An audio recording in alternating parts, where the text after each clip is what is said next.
o singular, é um princípio em nós. Os pecados são atos que nós praticamos.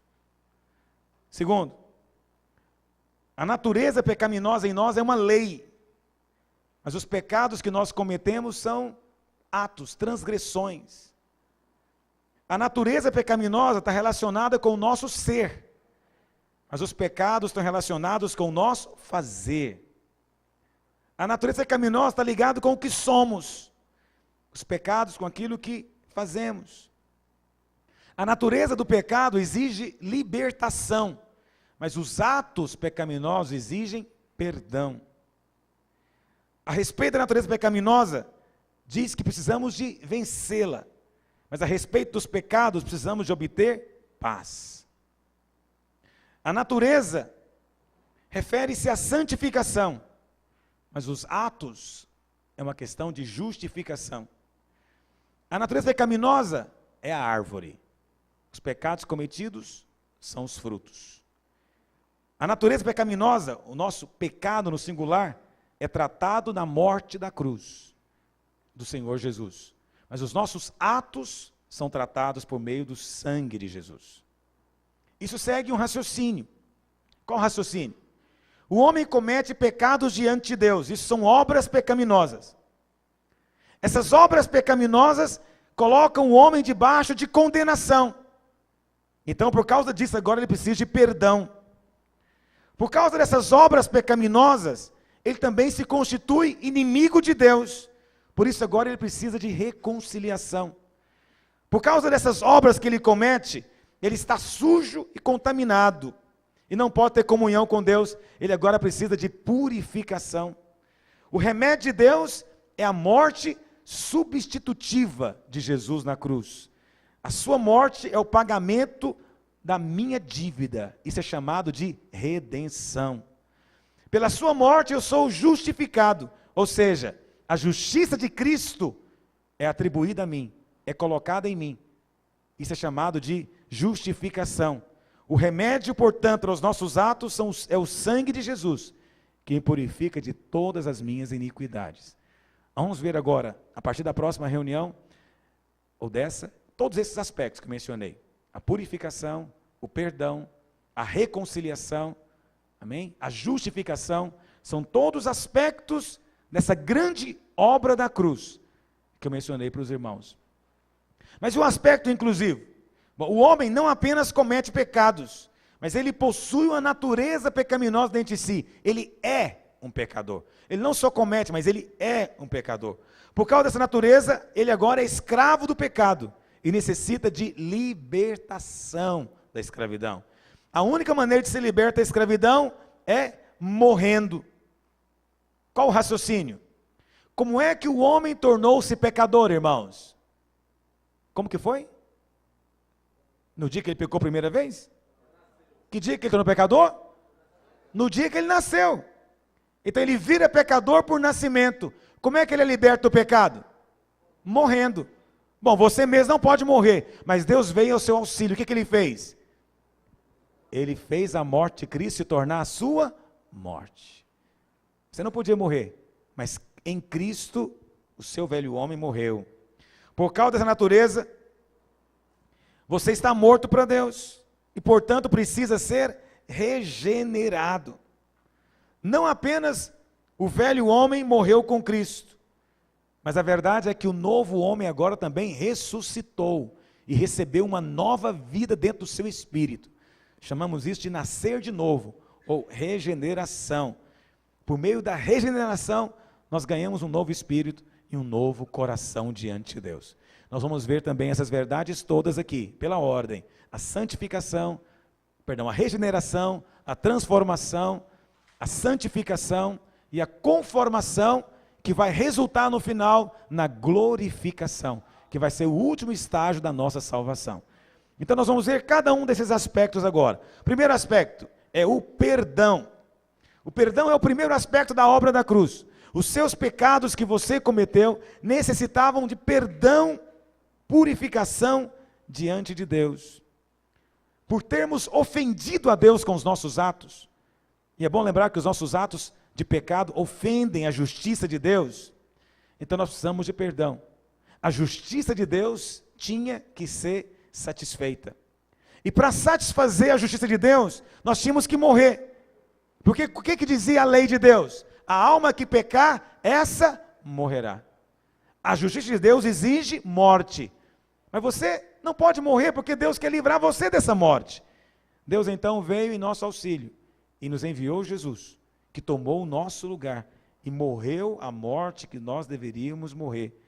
A solução perfeita do problema foi Cristo, que veio e derramou um sangue completamente sem pecado, para me purificar, para me perdoar. O primeiro aspecto é o perdão.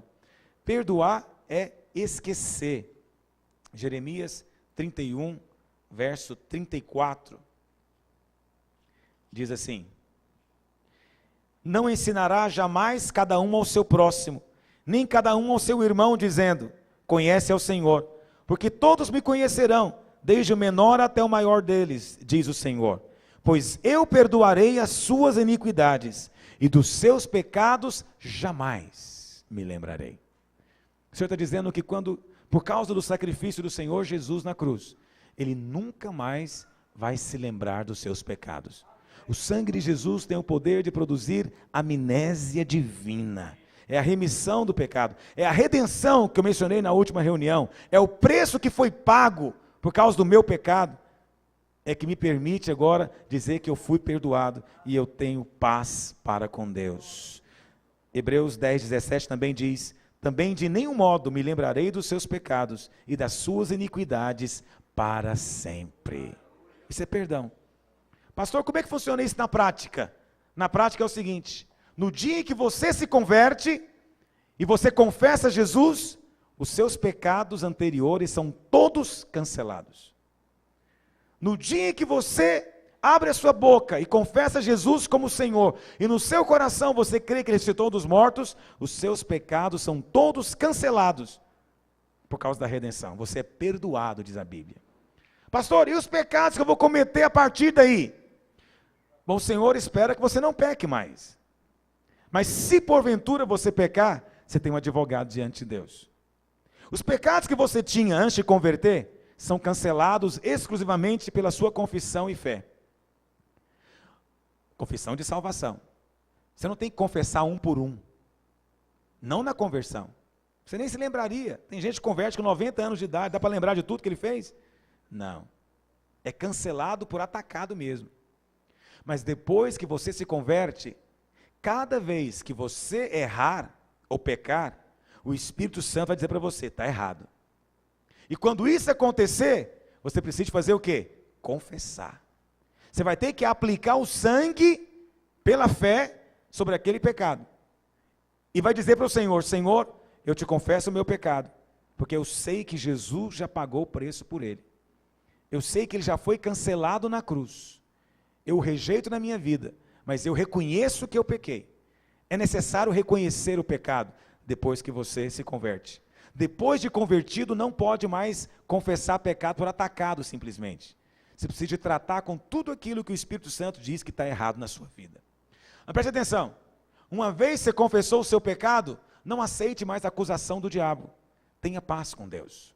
Não confesse seu pecado mais de uma vez. Por quê? Porque na primeira vez que você confessa, o Senhor apaga. Se você insistir em confessar de novo, achando que Ele não perdoou, você vai dizer para Ele o pecado, Ele vai dizer, você está falando de quê? Não me lembro. A que você está se referindo? Não me lembro. Porque a Bíblia fala que o Senhor esquece. Ouça o que eu digo para você, não tente lembrar a Deus o que Ele já esqueceu. Está me ouvindo? Também tem aquela outra história, ah pastor, Deus me perdoou, mas eu não me perdoo. Você é maior do que Deus? Mais justo do que Deus?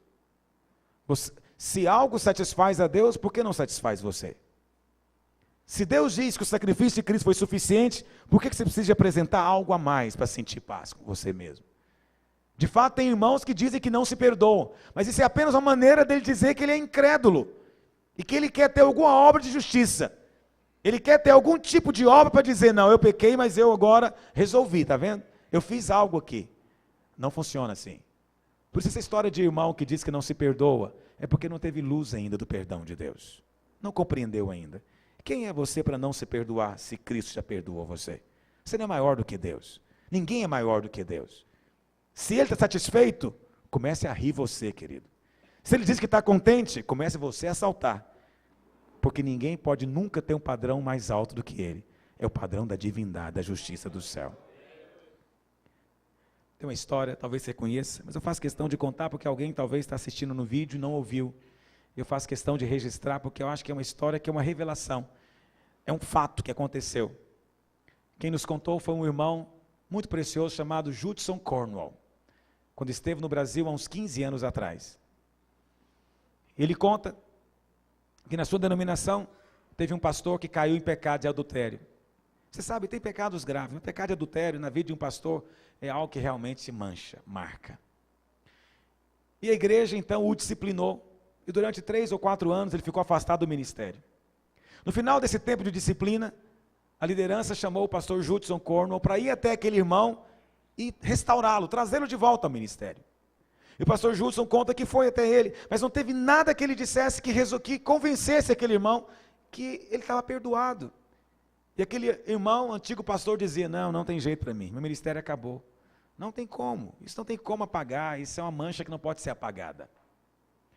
O pastor Judson foi para casa e pediu a Deus uma palavra. Estou contando porque isso aconteceu mesmo.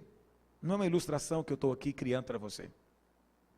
Por isso eu gosto muito de dizê-la, porque eu creio que foi uma revelação para mim, como foi para ele. O pastor Judson conta que foi para casa e orou e falou, Senhor, dá-me uma palavra para eu dizer para esse irmão. E ele conta que à noite ele teve um sonho. E nesse sonho ele foi levado até um lugar no céu. E esse lugar era muito grande, parecia uma grande biblioteca, que havia livros, muitos livros. E tinha um anjo servindo ali. E ele então chegou para um anjo e perguntou, escuta, que lugar é esse? Que livros são esses?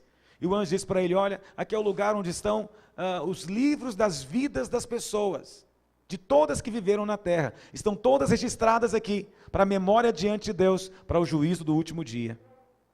E ele falou, poxa, eu não sabia que estava tudo registrado. E o anjo disse, sim, tudo que foi feito e falado está registrado diante de Deus. E naquela hora ele lembrou daquele pastor. Ele perguntou para o anjo, será que eu poderia ver o livro da vida do pastor fulano? E o anjo prontamente trouxe para ele o livro. E ele começou a folhear. Ele queria ver como é que Deus havia registrado o dia do pecado daquele pastor.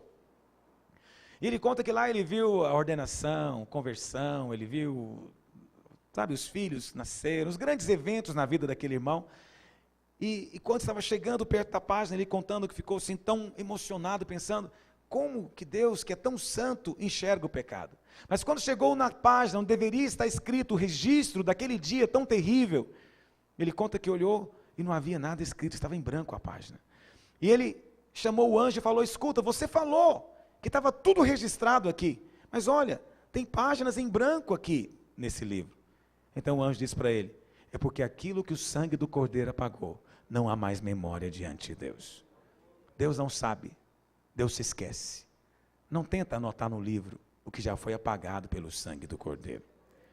O que foi apagado não vai ser escrito novamente, já foi apagado. Esse é o perdão da cruz. E o perdão atinge todos indistintamente. Alguém pode dizer, não pastor, mas tem limite. Tem certos pecados que o sangue não vai apagar. Tinha uma irmã na minha igreja, já é falecida, chamava-se Vilma. Eu a conheci no presídio, uma vez que eu fui pregar. Me convidaram para ir pregar no presídio, ela estava lá. E eu preguei, me lembro até hoje da mensagem que eu preguei, fiz o apelo. Ela era uma mulher mais alta do que eu, morena, e ela veio o apelo na frente chorando. E a irmã que me convidou, falou, pastor, você sabe quem é essa mulher? Eu falei, não sei. E ela falou, essa mulher é aquela feiticeira. Alguns anos antes, havia tido um caso de feitiçaria aqui na cidade de Guapó, perto de Goiânia. E essa mulher era líder de um grupo de satanistas, e eles pegavam crianças de 7 anos de idade, tinha que ser branquinha, do olho azul, etc. Eles sacrificavam essas crianças, tiravam, serravam ao meio, tiravam o coração ainda batendo e cada um comia um pedaço. Eles foram julgados no ginásio de esporte, porque o povo queria ver, para ter certeza que seriam condenados. E essa era a líder.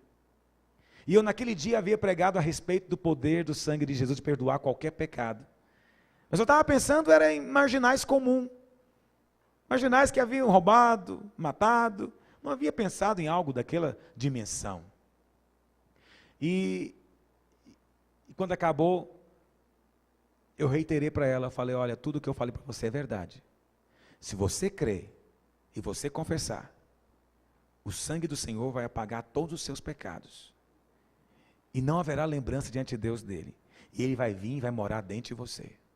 Eu lembro que ela chorava. Sabe por que ela chorava? Porque até entre as presidiárias, ela era isolada, ninguém chegava perto dela. Ninguém conversava com ela. Primeiro porque tinham medo. Achavam que ela tinha pactos demoníacos. Segundo porque todo mundo se achava muito bom perto dela. Você consegue imaginar alguém que todo mundo se acha bonzinho perto dela? Até aquela cidadã mais criminosa se acha mais santa perto do que ela fazia. Porque o que ela fazia, de fato, era hediondo. Hediondo, hediondo, hediondo. E aquela irmã chorava, chorava. E ela falou, pastor, eu quero. E eu falei, então ora comigo. E nós oramos. No final, eu falei para ela, os seus pecados são perdoados por causa do sangue de Jesus. Ela chorava que ela não se segurava. Passou alguns anos, já na videira, ela começou a ter um sistema, ela estava com vários anos de cadeia, não sei, talvez 12 ou 15 anos, não sei. Aí ela podia sair da cadeia durante o dia e dormir à noite na cadeia. E um dia ela me apareceu na igreja, ela falou, pastor, eu sou membro da sua igreja. Eu estou aqui para participar de uma célula, eu quero estar aqui. Mas ela dormia na cadeia, ela não podia estar em nenhuma célula durante a noite. Nós colocamos ela numa célula durante o dia. E durante vários anos nós sustentamos, ajudamos, demos comida, demos roupa. Mas nós nunca deixamos ela contar para ninguém a história dela. Porque tínhamos receio das pessoas não entenderem. E ela não falava nada. Mas cada vez que eu a via, eu sentia uma alegria no meu coração de saber que não existe pecado grande demais, que o sangue de Jesus não possa perdoar. Se tivesse uma Olimpíada de pecado, aquela seria talvez medalha de ouro. Difícil ganhar dela, numa Olimpíada de pecado. Difícil. Se teve perdão para ela, por que não pode ter perdão para cada um de nós também? Não limite o poder de Deus para perdoar. O poder do sangue de Jesus. A Bíblia fala que o sangue é vida. Portanto, o sangue de Jesus foi a vida do próprio Deus que provou a morte. Isso é uma contradição de termos, porque Deus não morre.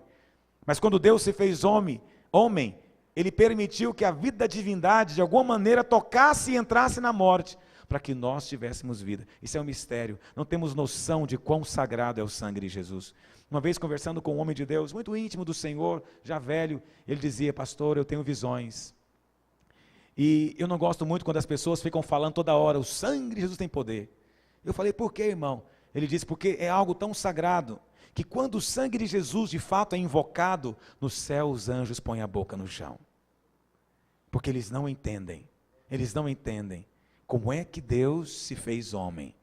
E ainda resolveu morrer no lugar de monstros que éramos nós, no pecado.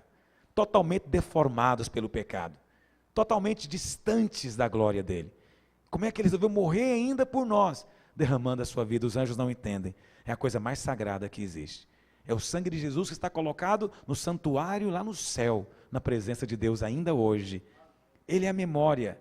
E é por ele que podemos entrar com ousadia hoje no Santo dos Santos. Nunca chegue diante de Deus com base em outra coisa que não seja o sangue do Senhor Jesus. Não importa quão maduro você está na fé, o sangue de Jesus é o que abre a porta para você entrar. Não importa se você jejuou 40 dias só na água, é o sangue de Jesus que te permite entrar. Não importa quão bonzinho você fez muitas boas obras, não importa, é o sangue de Jesus que te faz entrar. Nunca comece a pregar confiado em algum mérito seu. Nunca comece a aconselhar confiado em algum mérito seu. Jamais confie em nada que proceda de você mesmo, mas confie no sangue de Jesus. Mas seja ousado, não pare, faça prova, veja até onde que vai. Eu tenho visto. O Senhor se agrada quando nós confiamos exclusivamente nos méritos dele. Isso é o perdão da cruz. Fomos perdoados. É inadmissível um crente andar hoje debaixo de depressão e melancolia. Foi perdoado. Crente não fica lembrando do passado, já foi apagado, não tem lembrança. Você não tem passado, essa é a grande verdade. Foi tudo lavado pelo sangue do Senhor Jesus. Crente não tem receio de erguer as mãos para o céu, porque suas mãos foram lavadas, purificadas, agora são mãos santas erguidas para o santuário. Não tem receio de alguém apontar o dedo e ele vence o diabo por causa desse sangue, porque mesmo que o diabo queira acusá-lo, ele tem uma resposta para dar, justificado. Conta-se que certa vez o diabo apareceu para Lutero, com a listinha dos pecados dele. E eu creio que é verdade, porque no filme Lutero, que foi lançado recentemente, tem uma cena como essa. Só que lá eles atribuem algum momento de loucura de Lutero, mas não era loucura.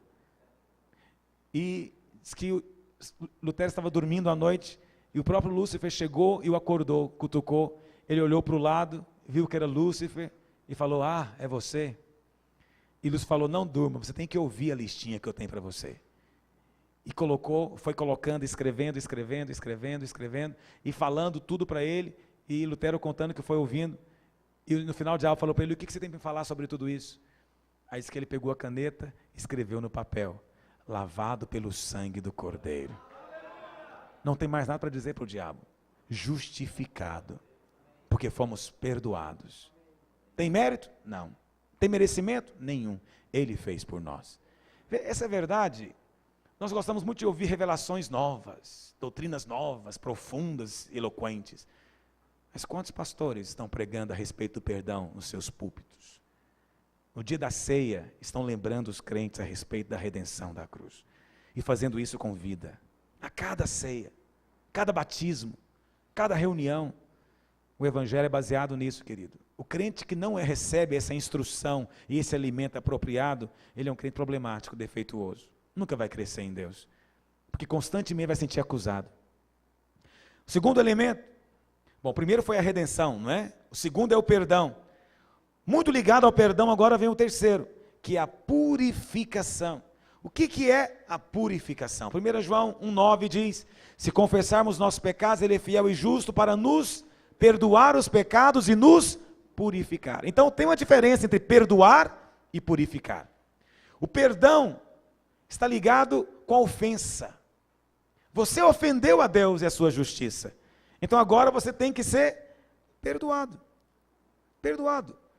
Agora, não fica pensando que o perdão de Deus é apenas uma atitude tola do tipo, tá bom, Adão, deixa para lá, não peca mais não. Não, o perdão custou muito caro. O perdão de Deus é o cumprimento da sua justiça completa. Perdão nosso é barato, porque nós não temos direito de cobrar a justiça de ninguém. Então, como nós somos pecadores, nós não cobramos nada, perdoamos livremente. Mas o perdão de Deus custa caro, irmãos. O perdão de Deus custa caro. Custou, aliás. Jesus pagou o preço. Mas olha o que o texto diz. Ele é poderoso ou é fiel para perdoar e para purificar. Enquanto o perdão está ligado com a ofensa que eu cometi, a purificação está ligada com a mancha que ficou. Todo pecado é uma ofensa e ao mesmo tempo produz uma mancha, uma mácula em você. Todo pecado marca. Está me ouvindo?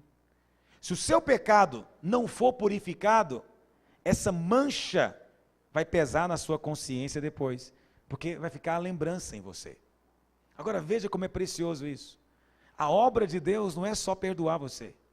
Então não é só Deus que vai esquecer. Se você de fato crê, você também vai esquecer. Por quê? Porque você vai ser purificado. Não vai ter mais mancha em você daquele pecado. Portanto, você vai olhar e não vai lembrar. Veja, quando eu estou comendo e deixo cair comida na minha roupa, toda hora que eu me olho, eu vejo a mancha, eu falo, foi aquela hora, deixei cair. Eu encontro alguém fala, e essa mancha? Foi aquela hora, deixei cair. A mancha não me deixa esquecer. Entendeu? A mancha é a lembrança, é o memorial. Agora, Deus é tão bom, que Ele não apenas perdoa você. Ele fala, tudo bem, deixa eu cair comida na roupa, eu te perdoo por essa injustiça. Mas sabe o que mais? Eu vou passar aqui agora um alvejante celestial, o sangue de Jesus. E vai limpar isso aqui. Sabe o que acontece? É provável que eu tenho certeza que eu deixei cair comida na minha roupa. Mas como não tem nenhuma mancha aqui, eu não me lembro de nenhum dia que isso aconteceu. Entendeu o que eu estou dizendo? Por que eu não me lembro? Porque eu não fui só perdoado, eu fui também purificado. A minha consciência foi purificada. Eu tenho paz agora na presença de Deus. E por isso, o perdão, o preço pago leva Deus a esquecer. Mas a purificação, a ação do sangue na minha consciência, no meu coração, também me leva a esquecer. Por isso que eu não compreendo essa história de irmãos que dizem que creem que Deus perdoou, mas Ele mesmo não perdoa, não consegue esquecer. Não consigo entender isso. A fé não funcionou. Como é possível isso? É porque não creu.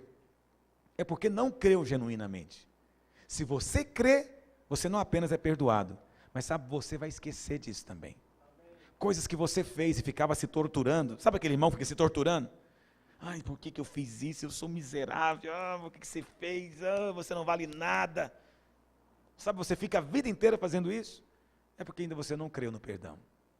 Quando você confessar e crer que Ele é fiel, aí automaticamente vai desaparecer a mancha.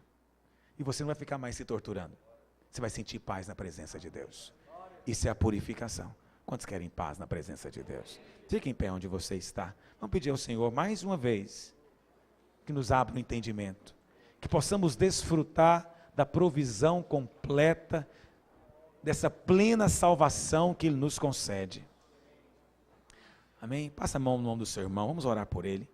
Ora para que Deus dê a ele revelação, espírito de sabedoria, espírito de entendimento.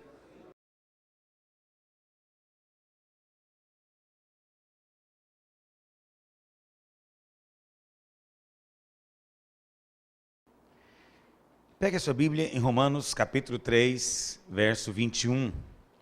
Nós estamos estudando o plano da redenção, estamos conhecendo o caminho de Deus para a nossa salvação, a salvação plena de Deus.